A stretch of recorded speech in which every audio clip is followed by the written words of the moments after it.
embargo, ¿cuántas enfermedades vimos hace 15 días relacionadas al esófago, verdad? Así que al estómago se le considera una parte dilatada, dilatada quiere decir agrandada, del tubo digestivo, ¿sí? Muchas veces podemos considerar qué longitud tiene el aparato digestivo, ¿sí? ¿Qué longitud tiene el aparato digestivo? Y la longitud del aparato digestivo muchas veces va entre 5 y hasta 7 metros, imagínense, desde la boca hasta el ano, porque es uno solo, solamente cambia de forma únicamente. En la boca se hace recto cuando se extiende en el trayecto del esófago, termina el esófago y solamente se transforma en una bolsa, por eso dice ahí es una parte dilatada del tubo digestivo, termina esa bolsita y se hace delgado otra vez, y ahí hay de 3 hasta 5 metros de intestino delgado, y de ahí termina y se hace uno grueso, que es el intestino grueso, que mide en promedio entre 1,50, 1,70 o hasta 2 metros de longitud, ¿sí? Entonces, así es nuestro noble estómago. Este estómago, pues tiene células, y las células generalmente generan los jugos gástricos, y esos son términos médicos, pepsinógenos, lipasas. No le hagan caso a eso, simplemente hay que considerar que el estómago está formado por células que generan el jugo gástrico, ¿sí? Porque si nosotros queremos que funcione bien un estómago, tendríamos que hacer que las células funcionen correctamente, ¿sí? Si queremos que el estómago funcione correctamente, tendríamos que hacer que las células funcionaran correctamente. Sin embargo, dentro de la industria de la farmacéutica, dentro de la medicina, dentro de la ciencia, no hay nada que podamos hacer para mejorar la función de las células. Solamente tecnologías muy avanzadas del otro lado del mundo ya nos están ofreciendo algo para restaurar el funcionamiento de las células, ¿sí? Bueno, y que al final les voy a hacer un comentario. Así que estas etapas del proceso digestivo, ¿sí?, empiezan con la ingestión de los alimentos, que son masticados en la boca y mezclados con la saliva para que pase el bolo alimenticio hacia el estómago. Y ya en el estómago, a través de los jugos gástricos, se van a descomponer en moléculas más sencillas para dar origen al quimo gástrico o al licuado gástrico que se hace de toda la comida. Yo hago endoscopía gastrointestinal y mis pacientes cuando llegan de comunidades de 6, 8 horas, a veces les vence la ansiedad de comer, y me dicen, bueno, sí comí un pan con café. Entonces, y llegan aquí como a las 12 del día y dicen que lo comieron como a las 6 de la mañana. Bueno, en teoría, 6 horas son suficientes para que el estómago ya se haya vaciado. Sin embargo, yo les doy otro margen de otras 2 horas para que ya cumplan 8 horas y poder meter una camarita al estómago y revisar ese estómago. Sin embargo, sorpresa, o me mintió el paciente o realmente ese estómago funciona muy lento, que todavía tiene alimento digerido dentro de las paredes del estómago. Y muchas veces la endoscopía no nos es de utilidad. El estómago tiene alimento, porque no se pueden evaluar correctamente cada parte de la pared del estómago. Entonces, así es como empieza. La digestión se llama digerir y empieza en el estómago, la digestión mecánica. Y ya la digestión y la asimilación de los nutrientes ya es en el intestino. Pero de eso voy a hablar dentro de 15 días. Vamos. Esta diapositiva está interesante porque nos explica por qué se daña nuestro estómago, qué es lo que le sucede a nuestro estómago. Y entonces tiene que haber un desequilibrio para que se lastime nuestro estómago, ¿sí? Tiene que haber un desequilibrio para que se lastime el estómago. Y entonces lo que tenemos que hacer es ver cuáles son los factores protectores y cuáles son los factores agresores. Y ahí tenemos los factores protectores, una producción de un moco que tenemos, un moco invisible, que es una especie de una película transparente que recubre las paredes del estómago, ¿sí? Entonces, eso es lo que hace, eso es lo que hacen los factores protectores. A ver un segundito porque me está fallando mi internet.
Perdón, ahora sí.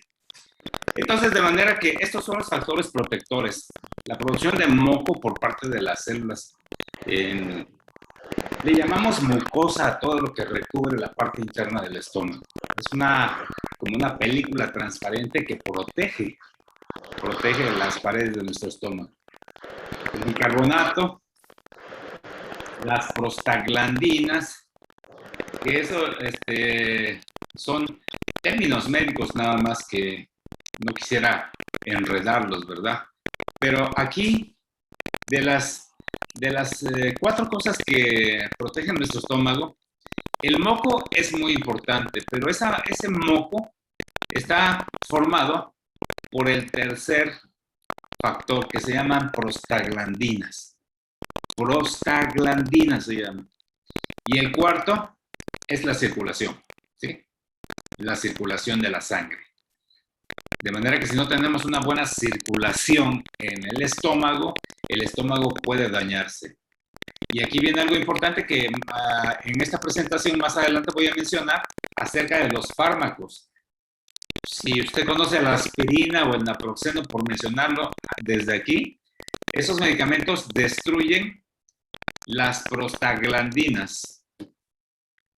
¿Sí? Destruyen las prostaglandinas que forman la protección gracias al moco protector del estómago.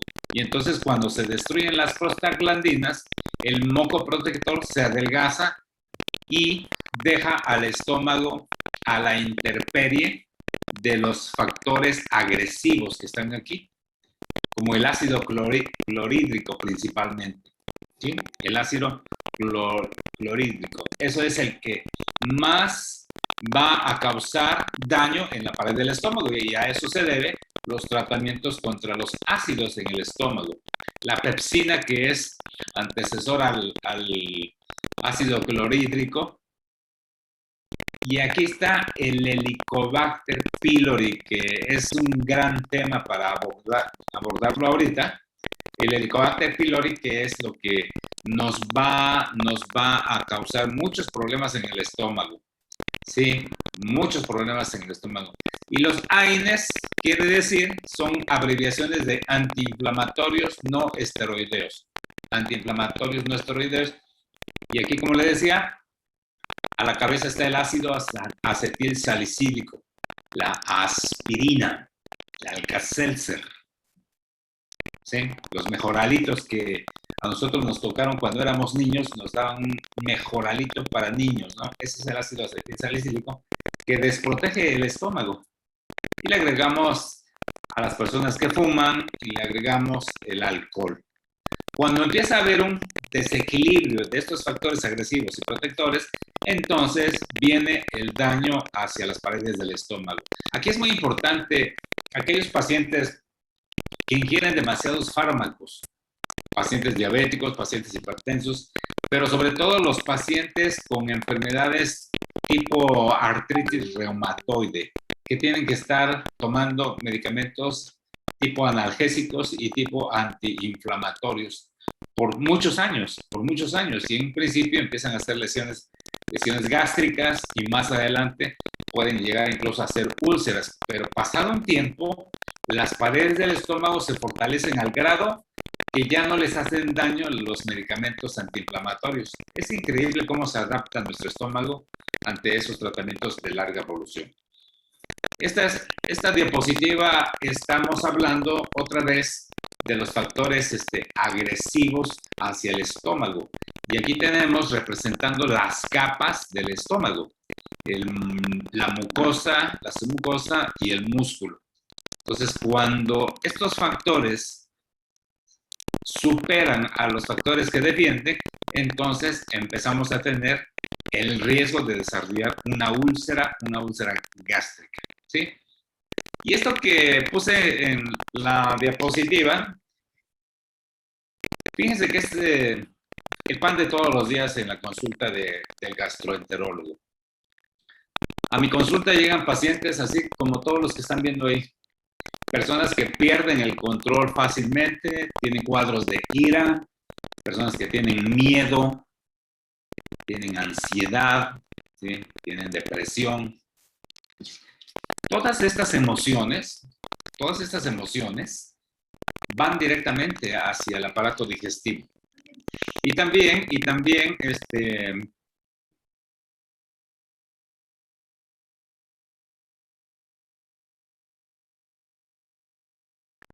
y entonces esto es lo que se ocasiona cuando estamos en esos estados emocionales, se activan algo que le llamamos, y quizás usted ya haya escuchado, como segundo cerebro intestinal. El cerebro intestinal, que algunos dicen, a los que les gusta contar, que ese cerebro intestinal casi tiene 100 millones de neuronas, imagínense. Y allá en ese aparato digestivo le repercute hacia el estómago, hacia el intestino, hacia el colon, y empiezan a tener una diversidad de síntomas que no se pueden imaginar. De los casos más difíciles para tratar dentro de la gastroenterología son este tipo de pacientes. Y representan la gran mayoría de pacientes traen ese tipo de afectaciones emocionales. Y eso, de verdad, que es un gran problema porque no responden a los tratamientos convencionales, no responden a los fármacos que pueden curar una úlcera o una irritación del estómago muy fuerte. No responden. Y es por eso que muchos colegas terminan por enviar a este tipo de pacientes o al psicólogo o al psiquiatra, ¿sí? Muchas veces el gastroenterólogo quiere lavarse las manos y rápidamente manda al paciente al psiquiatra. Ni siquiera lo manda al psicólogo, ¿sí? Sino los manda al psiquiatra. Y el psiquiatra, bueno, la gran mayoría de psiquiatras, no digo que todos, ¿verdad? Pero la gran mayoría de psiquiatras tienen que usar medicamentos contra la ansiedad, medicamentos contra la depresión, medicamentos contra el insomnio, medicamentos contra el miedo. ¿Se dan cuenta? Y cada fármaco que se prescriben, pues tiene una infinidad de efectos colaterales que finalmente empeoran muchas de las veces a los pacientes. Entonces se vuelven este tipo de pacientitos extremadamente difíciles, súper difíciles de tratar. Tiene uno que estar casi dando una consulta tanto como terapeuta, como gastroenterólogo, como psicólogo, para tratar de ayudarle a nuestros pacientes. Porque si uno sabe todo este origen, pues ¿por qué no ayudarles a ellos, verdad? Aunque no se va a lograr en eso, sino que tienen que tener una serie de citas con el terapeuta. Pero esto es muy importante para todas las enfermedades del aparato digestivo, ¿sí? Bueno, así que si usted por ahí tiene alguno de estos cambios emocionales, yo lo que más le recomiendo es mantener una actitud mental positiva, ¿sí? ¿Qué quiere decir esto? Mantener pensamientos positivos, ¿sí? Positivos.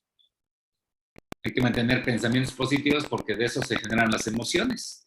Entonces, no hay nada grave mientras se hacen todos los estudios para los pacientes, porque ¿Qué tienen de común estos pacientes? Que se les hacen todos los estudios. Les hacemos como primera instancia pruebas de laboratorio, todo normal. Ultrasonido, todo normal. Endoscopía, mínimos cambios inflamatorios que no justifican la intensidad de los síntomas que manifiestan este tipo de enfermitos. Tomografías, resonancias magnéticas, inclusive hasta biopsias. O sea, la biopsia es obtener un fragmento del estómago y mandarlo al patólogo. Son pacientes que gastan mucho dinero realmente. Gastan mucho dinero en sus enfermedades y en los tratamientos, porque los tratamientos iniciales para este tipo de pacientes pues van directamente a lo convencional. Se les da medicamentos que reduzcan la concentración de ácido clorhídrico en el estómago, se les da medicamentos que recubran la pared del estómago, se les da medicamentos que reduzcan la intensidad de las contracciones de todo el tubo digestivo, se les da algún alimento que pudiera reducirle la producción de aire o de cuadros diarreicos, y eso se lo llevan 2, 4, 6, 8, 10, 12, un año, y los pacientes no mejoran, o si mejoran, a lo mejor mejorarán un 20 o un 30%. Entonces son pacientes que terminan desesperados, ¿sí? Bien. Al final voy a abrir una serie de preguntas por si usted empieza a tener por ahí alguna duda, con todo gusto, ¿eh? Así que este es el segundo cerebro intestinal que le decía, ¿no? ¿Cuántas neuronas? Dicen que 100 millones de neuronas componen este sistema del segundo cerebro intestinal, y de este les voy a hablar en las siguientes conferencias porque es apasionante todo lo que está causando este cerebro intestinal sobre nuestro sistema nervioso cerebral y que está aquí en nuestro cráneo, pero qué relación tan directamente tienen. Y funciona muchas veces independiente del cerebro también. Eso es algo sorprendente. Y hemos visto que muchas de las veces, cuando un paciente está con muerte cerebral, el aparato digestivo sigue trabajando de forma normal, porque agarra su función el segundo cerebro intestinal. Es grandioso esto. Así que aquí está alguna lista de los medicamentos que reducen las prostaglandinas que mencionaba en un principio. Las prostaglandinas no es clase de farmacología, pero simplemente estas sustancias forman o conforman la constitución del moco gástrico que protege las paredes del estómago. Entonces, todos estos medicamentos lo empiezan a reducir y el estómago se empieza a dañar. Y ahí están. Todos estos son medicamentos contra la inflamación, ¿sí? Contra la inflamación. Entonces, sobre todo, si usted no está acostumbrado a tomar medicamentos, no tome estos fármacos, porque personas que no están acostumbrados, incluso con una dosis de aspirina, pueden hacer una úlcera gástrica, ¿sí? Entonces, hay que tomar fármacos como último recurso. Yo se los recomiendo como último recurso. Ya al final vamos a ver de los tratamientos. Y es un súper tema lo del Helicobacter pylori. Se calcula que el 80% de la población mexicana tenemos el Helicobacter pylori. No a todos vamos a tratar. A mi consulta llegan muchos pacientes preocupados ya con esas afectaciones emocionales. Tienen miedo, están con ansiedad, tienen depresión, porque por ahí algún compañero médico le dijo que el Helicobacter es la bacteria que genera el cáncer de estómago, ¿sí? Y en realidad han satanizado a esta bacteria, ¿sí? Han satanizado a esta bacteria. ¿Por qué? Porque sí, le atribuyen a algunos estudios extranjeros, no en mexicanos, sino en estudios extranjeros, el riesgo de desarrollar cáncer de estómago o linfoma gástrico también, que es otro tumor maligno.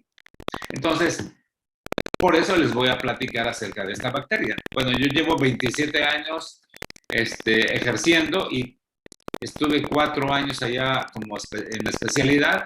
Ya son 30 años mínimo y nunca he visto que la bacteria cause cáncer en los pacientes.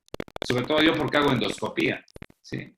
Entonces, desde mi punto de vista, yo eliminaría al Helicobacter como causa de cáncer de estómago. ¿Qué es lo que sí causa esta bacteria? Eso sí, a la gran mayoría que ataca la bacteria les desarrolla gastritis crónica. Eso sí, con la bacteria y con síntomas de la bacteria, segurísimo, 100% gastritis crónica. 100%, ¿eh? 100% gastritis crónica. Ahora, hay pacientes que ya recorrieron varios médicos por un dolor abdominal, traen la prueba de laboratorio positiva para el Helicobacter pylori, ya le dieron el tratamiento para el Helicobacter pylori y aún esos pacientes tienen el mismo síntoma. Por eso les digo, no todos los pacientes que tienen el Helicobacter se deben de tratar, no todos. ¿Por qué? Porque generalmente la bacteria no produce dolor abdominal, para nada produce dolor abdominal, ¿sí? Salvo cuando ya se haya complicado con una úlcera, que es menos del 20%, imagínense, ¿no? Entonces, esta bacteria se llama Helicobacter, como decir hélice, ¿sí? Bacter de bacteria, heli de hélice, que quiere decir entonces bacteria en forma de hélice. Ataca y tiene afinidad por esta región del estómago, cerca de lo que le llamamos píloro. Por eso, el Helicobacter pylori es una bacteria en forma de hélice cercana al píloro. Así, este es el lugar donde ataca la bacteria. Vamos a ver la siguiente diapositiva. Esta es una biopsia. Ese es un corte muy fino que hacemos nosotros con una pinza especial a través del procedimiento de endoscopía. La introducimos por un conducto, abrimos la pinza, agarramos tejido, extraemos y esas muestras que no son de 1 a 3 milímetros, son muy pequeñitas, se mandan a analizar, se fijan en formol y se mandan a analizar con el especialista en tejidos, el patólogo. Y esto es lo que ven los patólogos. Esta es la imagen que ven en el microscopio. Bueno, de ese tejido que cortamos con esa pinza de biopsia, vemos las características de las células del estómago. Todo esto es normal, las glándulas que segregan todos los ingredientes del jugo gástrico, pero aquí en el interior alcanzamos a ver una serie de pequeños fragmentos oscuros. Nosotros les llamamos en terminología médica forma de bastoncillos aquí, y a esa forma de bastoncillos se le llama Helicobacter pylori. Así es como está. Imagínense esta bacteria que vive en el estómago dentro del jugo gástrico, que es muy agresivo. Incluso aumenta las concentraciones de ácido clorhídrico del jugo gástrico. Entonces, el ácido que manejan este tipo de pacientes afectados por el Helicobacter y con síntomas, pues es bastante fuerte. Es bastante fuerte y por eso terminan inflamando de forma crónica el estómago. ¿Sí? Imagínense que un ser humano viviera dentro o a un costadito del volcán, de un volcán. ¿Sí? Pues sería incompatible con la vida, ¿no? Sin embargo, el Helicobacter sí vive ahí donde se generan todas las concentraciones de ácido. Imagínense qué fuerte es, ¿no? Sí, y en cuanto a los tratamientos, por eso también los tratamientos son muy agresivos, los tratamientos para la bacteria. Necesitamos muchas veces prescribir 2 tipos de antibiótico, imagínense, y a veces hasta 3. Pero en qué casos, bueno, se los voy a ir diciendo ahora que veamos las imágenes de endoscopía. Bueno, aquí tengo al flamante señor Helicobacter pylori amplificado, y así es. No difiere mucho de la imagen de la lámina, ¿verdad? Ahí está, parece una salchicha con pelos, que son los flagelos que se adhieren a las paredes del estómago y hacen todo el daño de la inflamación crónica. Ahora, cuando una persona, y esto es para todos ustedes, cuando una persona tiene afectación del estómago, estos son algunos de los síntomas cardinales, ¿sí? O de los síntomas importantísimos que nos motivan a hacer estudios, tanto estudios generales o ya estudios a profundidad, de acuerdo a los síntomas del paciente, ¿verdad? El ardor y el dolor van a ser típicos de un paciente que ya está con problemas en el estómago. Otro de los síntomas, y esto va muy relacionado a la bacteria Helicobacter pylori, es que este estómago se llena muy rápido con el alimento. Anteriormente la persona podía comer un plato de comida, 2 tortillas, una fruta, 2 vasos de agua, y hoy con la infección por el Helicobacter pylori es una persona que solamente puede comer la mitad de todo lo que mencionamos.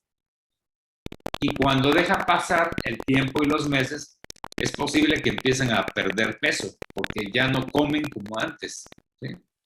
Se sienten llenos, desayunaron a las 8 de la mañana y a las 2 de la tarde todavía sienten su estómago lleno de comida, incluso están eructando a lo que desayunaron en la mañana, ¿sí? Entonces, eso indica que hay comida en el estómago todavía. Por la bacteria Helicobacter pylori sienten estos pacientes ese tipo de síntomas, pero también los diabéticos. Nuestros pacientes con diabetes de larga evolución, estoy hablando de más de 17, 25 años de evolución, los pacientes tienen un estómago ya dañado por la diabetes también. Y son estómagos que dilatan en vaciar el alimento, dilatan en digerir los alimentos, dilatan en vaciarse hacia el intestino delgado.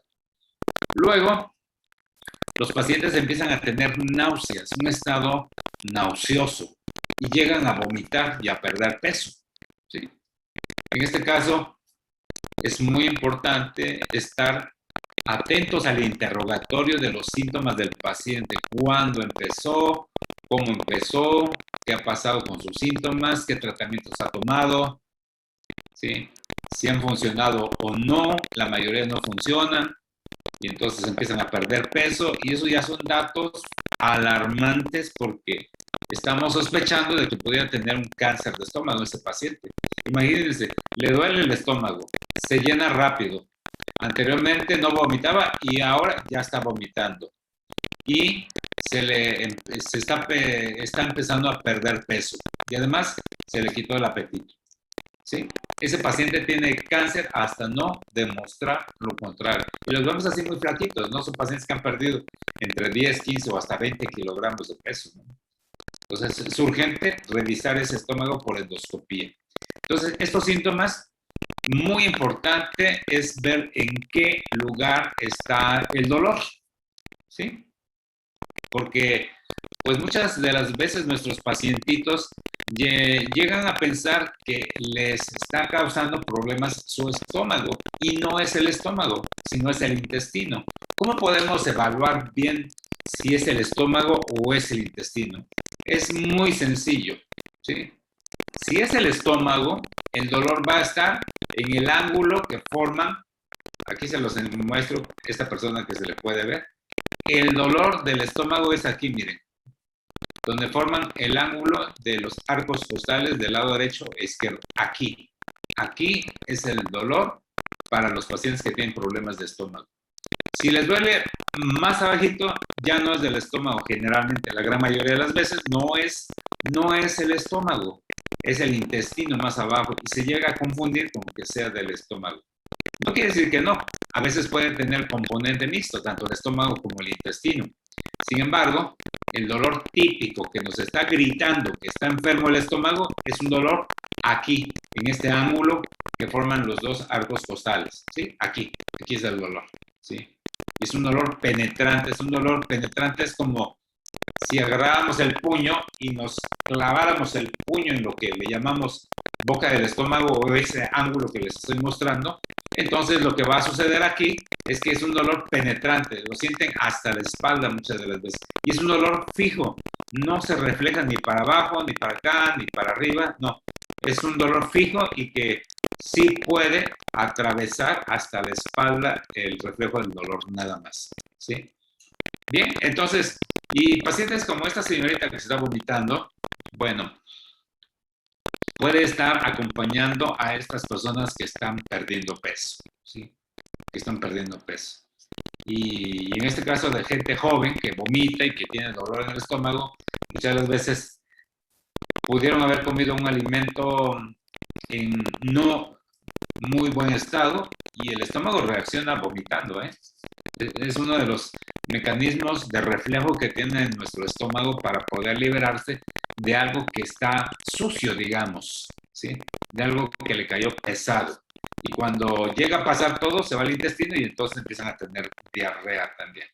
Pero estos síntomas son muy importantes. Usted debe de incluso anotarlos, y usted no es médico, pero si algún familiar de usted le arde y le duele esa parte donde les dije que es del estómago, si se está llenando rápido con los alimentos, que antes comía más comida, ahora está comiendo menos, y empieza a tener náuseas, y empieza a tener vómitos, y empieza a perder peso, tenga mucho cuidado porque tiene que ir a un gastroenterólogo, y lo más probable es que le realice una endoscopía y estudios complementarios. Pero aquí sí, casi es a la primera consulta, si viene en ayuno, hay que hacerle una endoscopía, porque ese paciente puede tener algo muy grave en su estómago. ¿Sí?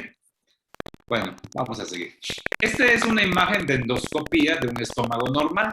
Así es un estómago normal. Las paredes son lisas, brillantes, un rosa nacarado, los pliegues son pliegues del estómago totalmente normales. Así es como debería estar el estómago, ¿sí? Yo hace un tiempo en una endoscopía y exactamente mi estómago estaba así. Espero que siga igual de saludable, ¿verdad? Porque sí cuidamos un poco los alimentos. Y ahora sí, ya vámonos a las enfermedades, ¿verdad? ¿Qué es lo que llega a pasar con nuestro estómago? Pues esas son las gastritis agudas. Las gastritis agudas, en donde ya empiezan a haber zonas de hemorragia. Esas son zonas de hemorragia, como las hemorragias que nos suceden en la conjuntiva del ojo. Dice la gente, le dio un derrame en el ojo, ¿sí? Se le puso rojo el ojo, ¿sí? Parece sangre extravasada ahí en la parte blanca del ojo, ¿sí? Entonces, así también en el estómago llega a tener hemorragias de tipo exudativo, le llamamos aquí. Y otras veces hemorragias activas, así. Generalmente este tipo de hemorragias, donde se ve la sangre activamente, son personas que están tomando anticoagulantes, son personas que tienen una congestión del estómago debido a cirrosis hepática, son personas que tienen muchas de las veces también enfermedades de tipo autoinmune también. El estómago empieza a transudar sangre nada más, ¿sí? Los tratamientos para estas gastritis no son muy complicados, son tratamientos muy sencillos, se recuperan al 100%. Este tipo de gastritis biliar la tienen primerito las personas que no comen en sus horarios adecuados, ¿sí? Una persona debe de consumir alimentos hasta 5 veces al día, no dejar de pasar entre 4 y 6 horas que no tenga alimento su estómago. Entonces, el estómago empieza a regresar. Vamos a ver, desde aquí donde les estoy señalando, de aquí, por aquí está la salida del estómago hacia el intestino delgado. Bueno, de aquí se regresa este líquido amarillento. Este líquido es bilis. Esa bilis se produce allá en la vesícula biliar, la genera el hígado, vacía su contenido hacia el intestino, y como no hay comida en el estómago, se empieza a regresar y empieza a causar inflamación en toda la pared. Parece como jugo de piña concentrado, a veces hasta parece pistache, ¿sí? Hasta parece pistache. Otras veces yo he visto endoscopías en pacientes en donde forman natas verde amarillentas que están adheridas a las paredes del estómago porque ya tienen muchos años con eso, tienen muchos años. Entonces, si la persona, fíjense nada más, típico de este tipo de problemas, un pacientito que no desayuna nada hasta las 11 de la mañana, entre 10 y 11 de la mañana está desayunando, por X circunstancias. La hora de la comida la hace, pues ya, si ya desayunó tarde, la hora de la comida la va a hacer hasta a las 4 o 5 o hasta las 6 de la tarde. Y la cena, dicen generalmente, pues ya no tengo hambre, pues me siento lleno porque comí tarde. Ya no cenan. Tal vez un poquito de té nada más como para acompañar a la familia, pero están llenos, su estómago está lleno. Recuerden que para digerir el estómago tarda 6 horas en promedio o hasta 8 horas. Entonces una persona que comió a las 6 de la tarde, imagínense, a las 12 de la noche todavía está, pero el estómago lleno de comida todavía. Incluso amanecen a veces con comida en el estómago. Bueno, ¿cuál es el problema aquí? de que si comieron a las 6 de la tarde o a las 5 de la tarde ya no cenaron y mañana al día siguiente van a desayunar, ¿a qué horas dijimos? Hasta las 10 de la mañana. ¿Cuántas horas pasó para que el estómago tuviera alimento? ¿Sí? Imagínense, pasaron casi 17 horas sin comida el estómago. Pobre estómago, ¿verdad? ¿Cómo no lo cuidamos? Entonces del intestino se empiezan a regresar estos líquidos biliares y empiezan a dañar las paredes. Las inflaman, les causan muchas veces hemorragia, inclusive úlceras a veces. Y uno de los síntomas de la gastritis biliar es llenura, dolor o ardor en el estómago y náuseas o vómitos, ¿sí? Y dolor abdominal, muchas veces en donde les decía que se siente el dolor del estómago, pero también a veces tienen dolor en la parte baja del vientre, la parte izquierda del abdomen, o la parte derecha también, o les duele todo, ¿sí? O les duele todo. Entonces, este tipo de gastritis biliares se da en esos pacientes que tienen ese tipo de problemas en cuestiones de los horarios de alimentación. ¿Qué otro tipo de personas tienen este tipo de gastritis? Y aquí va, tantos pacientes operados de vesícula biliar. Los pacientes que están operados de la vesícula biliar, muchas de las veces ya no tienen el almacenamiento de la bilis que le corresponde a la vesícula biliar. Se la quitaron porque tenía piedras en la vesícula o por alguna circunstancia el cirujano decidió, lo operó y le quitó la vesícula. ¿Sí? Y bueno, aquí hago un paréntesis acerca de las malas, muchas veces las malas decisiones o las decisiones apresuradas en pacientes que son operados de la vesícula biliar. ¿Qué quiero decir con eso? Digamos, les pongo un ejemplo, un paciente que trae un dolor abdominal de intensidad, les voy a decir, del 0 al 10 de intensidad, donde 10 es súper, pero súper intenso, y 0 dolor, hay pacientes que tienen dolor en número 3 o 4, ¿sí? Es un dolor entre leve y un poquito moderado, ¿sí? Hasta ahí nada más. Y entonces les hacen ultrasonidos. Les llegan a hacer un ultrasonido y pobrecitos de ellos si salen con cálculos en la vesícula, porque cuando regresan con su médico tratante y ve un cálculo en la vesícula biliar, ¿qué creen que les va a decir el médico? Ya lo adivinaron, ¿verdad? Se tiene que operar. Se tiene que operar lo más pronto posible porque la piedra puede causar que la vesícula se inflame, se infecte, se reviente y al rato la cosa se va a complicar. O también esta vesícula ya se ve inflamada y puede tener cáncer en la vesícula biliar. Pues con esas observaciones que les hace el médico al paciente, el paciente se llena de miedo, ¿sí? Se llena de miedo y se deja operar. Cuando ese paciente, la intensidad de ese dolor no era por la vesícula biliar. Ya también vamos a ver una conferencia acerca de la vesícula biliar, pero son pacientes que no tenían que haber sido operados y después están con esos problemas y les dura años y años están con este tipo de problemas, ¿sí? Entonces son pacientes muy difíciles también de tratar porque esa bilis tiene que irse al intestino y si quitamos esa bilis del intestino, entonces las cosas vuelven a su normalidad. ¿Cómo le podemos hacer aquí? Solamente consumir alimentos a nuestras horas o nuestros horarios. Es muy frecuente este tipo de gastritis en personas que no comen a sus horas. Por favor, coma a sus horas para evitar este tipo de problemas, ¿sí? Si no, va a estar con los médicos, de médico en médico, y al rato le quieren operar el apéndice, la vesícula, quién sabe qué tanto a veces el médico les quiere operar. Esto es algo poco común, ¿sí? Pero también en el estómago podemos ver esta especie como de pelotas aquí que sobresalen. No son pelotas, son trayectos de venas varicosas en el estómago. Aquí vemos que se reventó una, así es como se revientan las venas aquí en el estómago. Acompaña mucho a las personas que tienen cirrosis hepática, ¿sí? Entonces son pacientes que ya están siendo estudiados, ya fueron al médico, ya fueron al gastroenterólogo, ya le hicieron una endoscopía, ya está documentado que tiene varices y así es como se observan en el interior del estómago. Hace 15 días vimos cómo se veían en el esófago también y cómo se revientan en el esófago. Aquí vemos cómo se revientan en el estómago también y son hemorragias también muy graves, muy graves. Y aquí está la gastritis crónica causada por el Helicobacter. Miren nada más, así se ve el estómago con la afectación de la bacteria Helicobacter pylori. Gastritis crónica asociada al Helicobacter pylori. Este tipo de pacientes sí necesita llevar un tratamiento, un esquema de tratamiento de 14 días con doble antibiótico y un medicamento que reduzca la concentración de ácido en el estómago.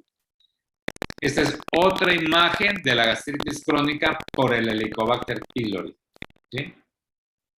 Por eso es muy importante en pacientes que sí sientan ardor, dolor, reflujo, llenura rápida, náuseas o vómitos, hacerles una endoscopía, porque muchas veces sin la prueba de laboratorio positiva del Helicobacter pylori ya estamos observando nosotros aquí que este paciente ya tiene Helicobacter pylori. Esto es causado por años de tener el Helicobacter pylori y tenemos que darle un tratamiento. No nada más un solo tratamiento, hay que darle otro tratamiento en un año, otro tratamiento en el próximo año, quizás hasta 3 o 4 años hay que hacerle seguimiento a este estómago para que recupere las características de un estómago normal. ¿Sí? Otra vez el Helicobacter pylori, pero si de verdad que son cambios muy frecuentes que nosotros observamos por la bacteria Helicobacter pylori. ¿Sí? Y cuando se llega a complicar, la gastritis por Helicobacter pylori puede llegar a causarnos una lesión de este tipo. Se desprotegió ahí el estómago y el ácido empezó a escarbar, a comerse el estómago y ya va haciendo una excavación, una lesión excavada, así se le denomina en endoscopía, y ya abajo ya hay tejido tiernito, ¿sí? Tejido muy, muy frágil. Debajo de esta superficie blanca ya están las venas o las arterias. Entonces, si este paciente ya se hizo la endoscopía, ya lo vimos en este estadio, todavía está a tiempo de evitarse ingresarse a un hospital. ¿Por qué? Porque podemos nosotros empezar a tratarle y evitar que el ácido siga comiendo y alcance una vena y al rato llegue el paciente vomitando sangre o evacuando negro como zapote, ¿verdad? Esta es una úlcera saliendo del estómago, empieza el intestino delgado y esa parte se llama duodeno. Es una de las úlceras que más se asocian a Helicobacter pylori o también a la ingesta de fármacos antiinflamatorios. Y ahí está una hemorragia activa. Este paciente está evacuando como zapote negro, así como zapote está evacuando. Rara vez vomitan sangre porque ya está en el intestino la sangre. Ajá. Y quería tocar esta parte de la gastroparesia. La gastroparesia, esto lo van a tener casi el 100% de nuestros pacientes con diabetes de larga evolución. Normalmente, esta es la imagen del esófago donde tenemos una válvula que se llama esfínter, luego tenemos todo lo que es el cuerpo del estómago y la salida, que es el píloro, se llama a la salida. Entonces, todo lo que está aquí va a moverse, va a digerirse y va a salir por el píloro hacia el intestino delgado. ¿Sí? Pero nuestros pacientes con esta enfermedad, que es por la neuropatía diabética, son pacientes que nada más están girando el contenido porque no tienen ondas de contracción efectivas. Entonces, el alimento está girando nada más y muchas veces regresa y la parte de la salida, que es el esfínter, aumenta la intensidad de cierre y entonces no deja pasar alimentos. Esto es bien peligroso porque para nuestros pacientes diabéticos de larga evolución, al no pasar correctamente la comida,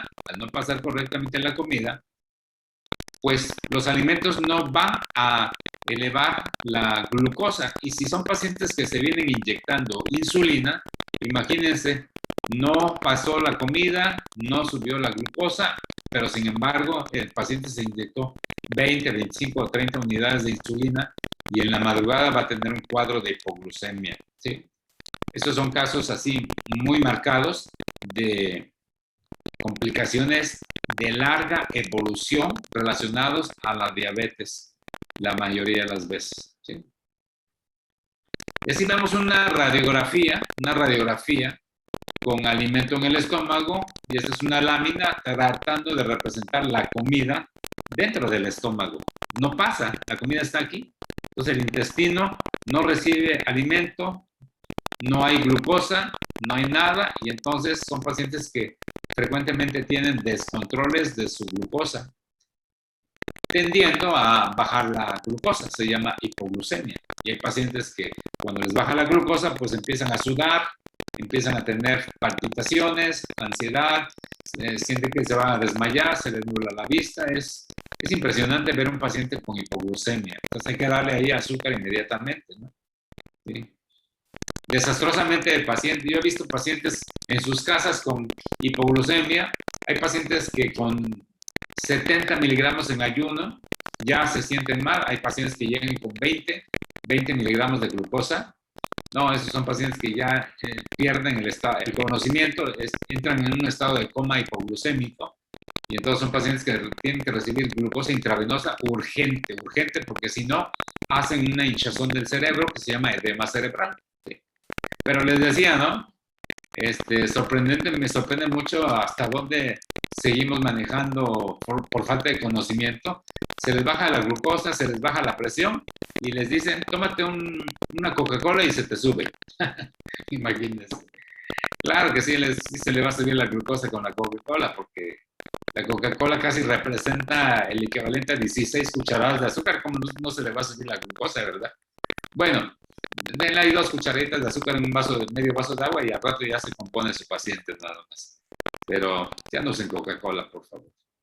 Y bueno, así vemos la imagen endoscópica de los pacientes con gastroparesia diabética. Esas son parte de la neuropatía diabética, ¿sí? ¿Recuerdan? Esto es por la neuropatía diabética. El estómago no se mueve correctamente y almacena mucha comida allí en el interior.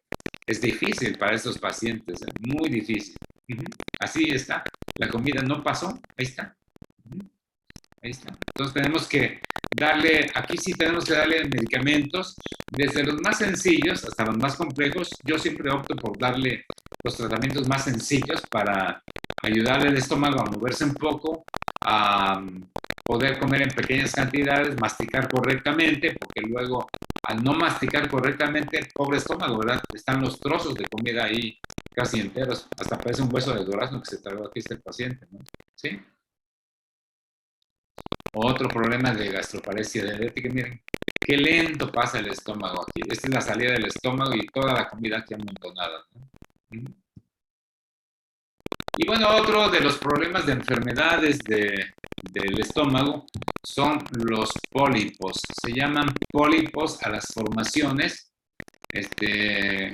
como en forma de bolitas que son formados del mismo tejido de la mucosa o de la pared del estómago. Estos pólipos se ven espectaculares, sin embargo, no representan ningún problema para el funcionamiento ni para los síntomas del estómago. No. Y aquí tenemos otro pólipo más grande, o más bien está tomado con un acercamiento, pero son benignos, ¿sí? ¿Se pueden quedar ahí toda la vida? Sí, ahí se pueden quedar, ¿sí? Bueno, y aquí tenemos las úlceras por medicamentos. Esto es por haber tomado naproxeno, piroxicam, diclofenaco, Flanax, ibuprofeno. Y ya ven que ahorita está de moda tomar ibuprofeno, ¿verdad? Ya saben por qué, ¿verdad? ¿Cómo se llama? Por el coronavirus, ¿sí? Entonces muchos estómagos terminan así. Como les decía, se queda desprotegida zonas de la pared del estómago, y aquí lo que sucede, pues es que el ácido les empieza a dañar, porque eso es causado por el ácido del jugo gástrico, ¿sí? Todas estas lesiones, afortunadamente, las podemos solucionar, digamos, fácilmente, ¿eh? Esta es una úlcera en la parte del intestino, de cómo sangra también. Estos casos son peligrosos, porque incluso puede fallecer si no se contiene esta hemorragia, ¿sí?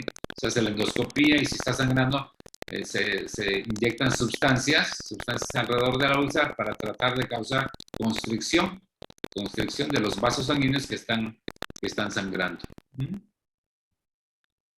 Y esto, bueno, aquí ya son palabras mayores porque vieron el estómago normal y miren cómo está, parece manopla de béisbol, de esas de manoplas de béisbol.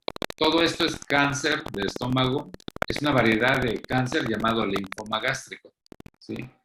De lo malo a lo bueno de este caso es que, bueno, primero al hacer la endoscopia nosotros tenemos que tomar fotografías y biopsias, cortamos muchas muestras de aquí.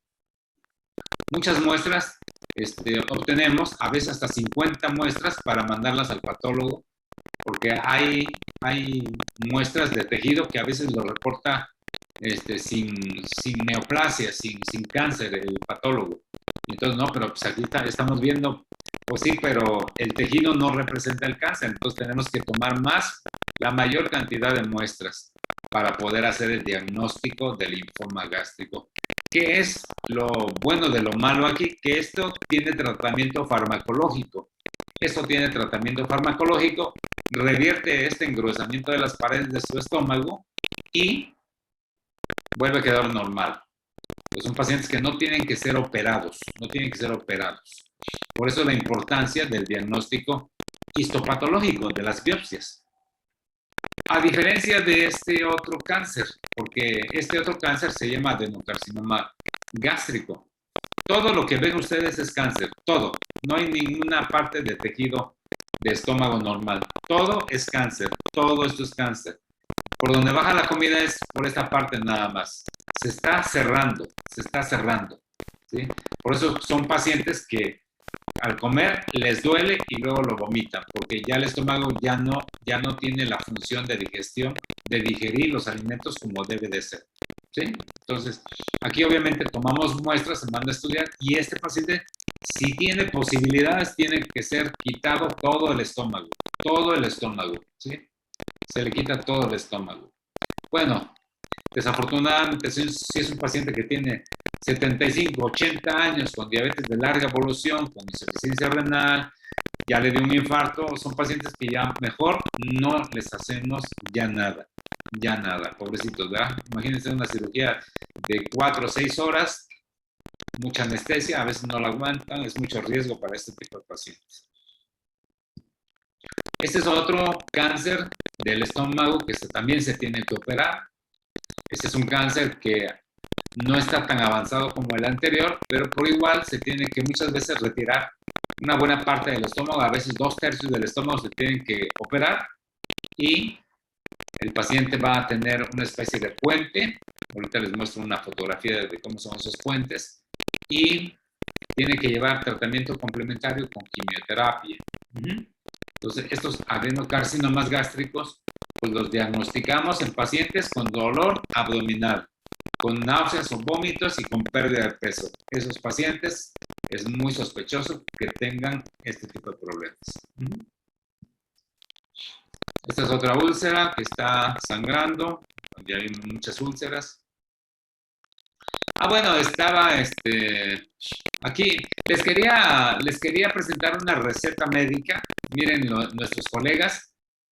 Hoy está de moda el coronavirus porque hay una pandemia hoy están los picos tan más altos que al principio. Bueno, y este es uno de los errores que estamos cometiendo dentro de la medicina. Miren, paciente con COVID positivo, con síntomas leves, no tiene neumonía, no tiene otra cosa, pero miren, le meten ivermectina, citromicina, ribavirina, famotidina, dexametasona, aspirina, ibuprofeno, Dalvear, que es para la tos, vitamina C, vitaminas y minerales. Es increíble cuántos fármacos están prescribiendo los compañeros médicos para el COVID. Lo único que les puedo decir, si el paciente solamente tiene fluidez y congestión nasal y le duele la garganta, nada más hay que darle, tal vez ese caso, el ibuprofeno y un antihistamínico que ni siquiera está aquí. Ahora, si tiene tos con flema amarillenta, pues entonces ya recurrimos a la citromicina, quizás. ¿Sí? Eso nada más. Ya, lo demás sobra. Pobre estómago, ¿verdad? ¿Cuánto daño le pueden hacer? Y así es como están tratando ahorita en la medicina a la gran mayoría de todos los pacientes que están positivos para el COVID. Tengan síntomas leves, le vacían todos esos fármacos al pobre paciente. Bueno, les quería mostrar un pólipo maligno. Este es un pólipo maligno. Vimos los pólipos benignos. Ahí está un pólipo maligno.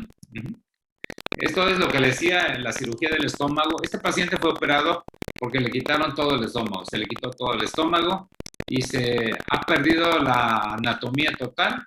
No sabemos de dónde estaba el estómago. El chiste es que estos pliegues circulares son pliegues del intestino delgado. El aparato de endoscopía es este. Por aquí entró y hacia arriba está el esófago y tiene esto como parte del estómago nada más, ¿sí? Aquí también, aquí se ve muy clarito, tiene dos bocas, una que viene hacia acá y otra que va para allá. Y bueno, aquí es donde pasa la comida, el paciente come y mastica bien, y ya no tiene estómago para digerir, entonces tiene que masticar, tienen que comer una dieta casi en papillas para que ya pase a digerir y puedan absorberlo ya. Son cirugías del estómago muy agresivas. Esta es una cirugía donde no hay nada de estómago. Eso es parte del esófago, esto es esófago, y aquí se añadió el intestino delgado, esto ya es intestino delgado, miren, aquí está. Son pacientes que tienen que alimentarse de una forma diferente. Bueno, y en cuanto a los tratamientos médicos que se tienen que emplear, la gran mayoría de las úlceras, de todo lo que vimos, del Helicobacter pylori, desafortunadamente tenemos que tratarlos con fármacos, ¿sí? Medicamentos farmacológicos, corregir hábitos de alimentación, horarios de comidas, ejercicio. Y aquí, bueno, yo llevo 10 años usando algo de ciencia y tecnología japonesa que quiero comentarles para terminar esta presentación. Japón ya está en la punta de la tecnología. Japón es el país con mayor innovación en tecnologías y ellos ya han innovado una tecnología para poder entrar a las células y empezar a revertir el daño de las células, la reproducción saludable de las células que se van a formar después de que mueren las células madres. Entonces, ellos ya hicieron nanotecnología, epigenética, biotecnología, fermentación y metabolitos. Esto ya es algo muy avanzado, amigos. Ya es muy avanzado. Y cuando empezamos a tratar a nuestros pacientes con esta tecnología, los resultados son increíbles, así, increíbles, ¿sí? Porque aquí ya estamos dando realmente algo para la salud y estamos tratando con fármacos temporalmente cualquier enfermedad que tenga. Si un paciente tiene cáncer, pues dependiendo, ¿verdad? Si es un cáncer que no está tan avanzado, pues les damos esto y tienen que hacer la cirugía y la quimioterapia complementaria. Si es que ya es un cáncer avanzado fuera de todo tratamiento, ya nada más les damos esta tecnología, ¿sí? Les damos esta tecnología. Bueno, aquí les voy a poner un video de cómo actúa. Es un video de dos minutos, ¿no?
Así que tenemos células saludables, órganos saludables y sistemas saludables con esta tecnología japonesa ya. Como les decía, ya llevo usando esto 10 años y los resultados han sido bastante alentadores con todos mis pacientes, incluyendo pacientes con cáncer, que pueden prolongar un poco la vida a pesar de las condiciones del pronóstico cuando ya son pacientes ya desahuciados. Entonces, si en cuanto a problemas de intestino, de estómago, de intestino delgado, de esófago, no se diga a los pacientes que tienen enfermedades crónico-degenerativas, mejoran así de una forma espectacular en cuanto a sus problemas de salud. Pues ahora sí, estoy llegando ya al final. Si usted tiene alguna pregunta, la puede escribir o la puede hacer. Aquí nada más se quita el silencio de su micrófono y puede hacer usted alguna pregunta. Si es que desea hacer alguna pregunta, con muchísimo gusto. Tenemos unos 5 o 6 minutos dependiendo. Si quieren preguntar, adelante, estoy a sus órdenes.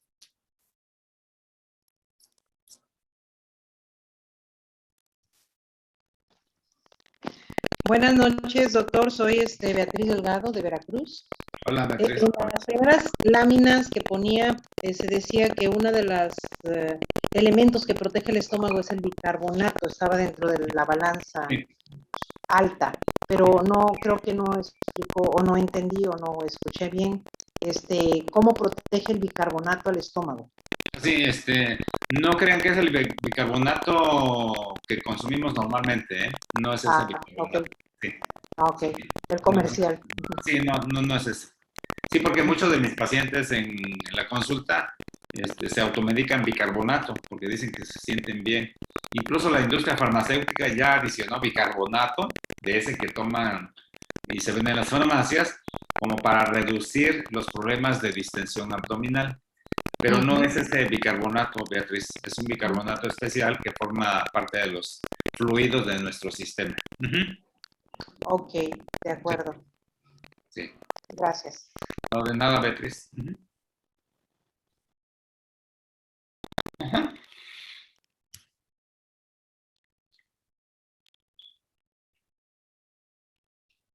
Que le quito, no, sí, ya, de nuevo, Beatriz, Beatriz, en el tema de la Epilobacter, la bacteria esta de la gastritis, ajá, generalmente el síntoma era ganas de comer, pero no se quitaba el apetito, era como que comía y volvía de nuevo la necesidad de comer algo. Entonces, yo sí me lo traté, y sí, afortunadamente el tratamiento fue efectivo. Lo que me recomendaron mucho fue dejar un poco, dejar un poco los lácteos. A mí me quiso, pero no regresó totalmente porque yo soy muy de comer queso, pero comía queso del que venden en las tienditas, etcétera, y fue lo que me dijo el médico, es el peor queso que puede uno comer porque no está tratado, etcétera, no tiene ningún proceso. Y la bacteria puede volver. En cambio, de los que son procesados en el súper, por ejemplo, el panela, que era el que me recomendaba él, son mejor recomendables que los que venden en las tienditas, algo así. Sí. Sí, generalmente el paciente que tiene síntomas muy evidentes de la bacteria Helicobacter pylori es la persona que come poco y se llena mucho. Sí, come poco y se llena mucho y al rato vuelve a tener hambre. Come poco, se llena mucho y vuelve a tener hambre. Sí. Así es. Son personas que comen pocas cantidades y al rato ya tienen hambre nuevamente. Okay. Y ya todo eso se quita con el tratamiento. Sí. Ok, sí. Okay. Ya me quedó más claro ahorita, sí. Muchas gracias. No, de nada. Pues mi mejor consejo es que coman en horarios adecuados, cuiden su alimentación. Desde ahorita, si usted se quita el azúcar, las harinas, los lácteos y los embutidos y todos los alimentos, como las pizzas, las hamburguesas, los hot dogs, ¿sí? Todos los alimentos refinados, usted puede vivir más años. Si ocasionalmente podremos comerlos, sí lo puede comer ocasionalmente. A lo mejor un fin de semana, pero después ya empieza y vuelve a la rutina de estar cuidando su alimentación. Eso le garantiza menor riesgo de desarrollar enfermedades crónico-degenerativas y tal vez poder vivir más años de vida, sí, más años de vida. Entonces, quitar esos tipos de alimentos. Pero ahí es donde está lo difícil de esto. Es muy difícil quitarle estos alimentos a los pacientes. Se lo pueden quitar un mes, 2 meses, 3, 4 meses, pero ya después la fiesta, el cumpleaños, celebraciones, y volvemos a recaer en los hábitos de alimentación, porque muchas veces nos crea adicción a este tipo de comidas y volvemos a caer y caer y caer y caer y caer hasta que desarrollamos colesterol, triglicéridos, la glucosa, problemas de arteriosclerosis y se viene todo el efecto en cascada de muchos problemas, empezando por el sobrepeso, las articulaciones, etcétera, ¿verdad? Entonces, coman equilibradamente. Si tienen la posibilidad de ver a un nutriólogo, pues adelante. Si no, bueno, usted mismo nada más quítese ese tipo de alimentos y se va a sentir muchísimo mejor. Incluso a la hora de la comida, si en lugar de agua de frutas usted se sirve agua natural, acompañado de una ensalada de vegetales, una pechuga de pollo a la plancha o en sopa de pollo, bajarle a la tortilla, cómase una fruta, se va a sentir excelente en las próximas horas de la tarde. Pero si comemos mucho azúcar, rebanadas de pan, postre, no, es pobre de nuestro intestino, sufre tremendamente. Y de eso voy a hablar en la próxima conferencia, dentro de 15 días. Vamos a hablar del intestino, donde están muchos problemas que están causando generalmente todas las enfermedades gracias a un sistema muy complejo llamado microbiota. Pero de eso vamos a hablar en la próxima conferencia. Bueno, amigos, pues les agradezco mucho su atención. Si ustedes están interesados en ver esta tecnología de Japón, pues nada más pónganse en contacto con las personas que le hicieron esta invitación y me dio mucho gusto estar con ustedes. Yo soy el doctor Wilfredo Robles. Doctor, tengo una pregunta. Lo que pasa es que yo ceno, vamos a suponer, y ya me levanto y siento la comida aquí en la garganta, me dan ganas de vomitar. Y tengo como 3 meses así, no sé por qué. Sí, es que la cena debe ser a buena hora y ligera. A buena hora estoy hablando de las 7 de la noche. Sí, muy temprano. A las 8. Ajá. Y subir las patitas de la cabecera unos 30 centímetros, las patitas de la cabecera de la cama, subirlas así, unos 30 centímetros de cada patita y cenar saludablemente. ¿Sí? ¿Qué quiere decir eso? Puede ser simplemente un sándwich de pollo, una pechuga de pollo, vegetales, un té y listo nada más. No hay que comer más e ir a acostarse pues cuando menos a las 10 de la noche, 11 de la noche. Por eso se recomienda cenar temprano y ligero. ¿Sí? Gracias, doctor. Buenas noches. Y entonces eso ya va a evitar que tenga la comida hasta acá, como dice, y estar observándose, porque si sigue así, entonces hay que hacerle una endoscopía y ver qué está pasando allá dentro de su estómago. Sí, gracias, doctor. Buenas noches a todos. Robles, ¿me escucha? Sí, claro. Así, doctor, habla Raúl Hernández, doctor, su paciente. Sí. Oiga, una pregunta breve. El hipo,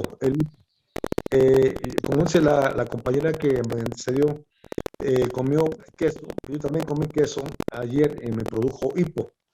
Un hipo que me tardó como 6, 8 horas. Ese hipo, tuve que tomar bicarbonato de sodio para restar y sí se me calmó, pero mucho después de 8 horas, el hipo. Entonces ese hipo nunca me había ocasionado hasta hoy. Ajá. ¿Qué fue, doctor, esa cuestión de ese concepto? Sí, algunas veces sucede por el tipo de queso, como mencionaba aquí la señora Beatriz también, Raúl, y otras veces también incluye parte de lo que comió en la tarde. ¿Sí? Alimentos que haya comido en la tarde. La hora de la comida más fuerte generalmente la hacemos en las tardes, ¿no? Y ya en las noches ya generalmente es algo ligero. Sí, entonces muchas veces la irritación de algunos alimentos puede haber sido el queso, pero pudo haber sido otro alimento, irrita las paredes del esófago y reflejan hacia el diafragma, que es la parte que separa uno fuera. digestivo. Y ahí es donde empieza el pero mencionó una memela, sí, yo creo eso. una memela bastante picante. Sí, Y, sí, doctor, gracias, doctor. sí, Raúl. Amable. Hasta luego. Gusto Gracias. saludarlo, ¿eh? Ándale. Bueno, amigos, coman saludable. Gracias. Gracias. Sí. Hasta luego. Espero verlos la próxima quincena, amigos. Vamos a hablar del intestino en la próxima conferencia y me dio un gusto darles esta información. Ojalá les haya servido y puedan ustedes estar gozando de una mejor salud. Recuerden que la salud no se compra con dinero, ¿sí? Podemos tener mucho dinero y la salud, si la perdemos, estamos en un aprieto muy fuerte en nuestras vidas, ¿sí? Vamos a estar saludables, comamos saludablemente, ¿sí? Bueno. Muchas gracias, doctor. Gracias. Hasta pronto. Buenas noches. Gracias, doctor Willy. Bye. Gracias, doctor. Gracias. Buenas noches.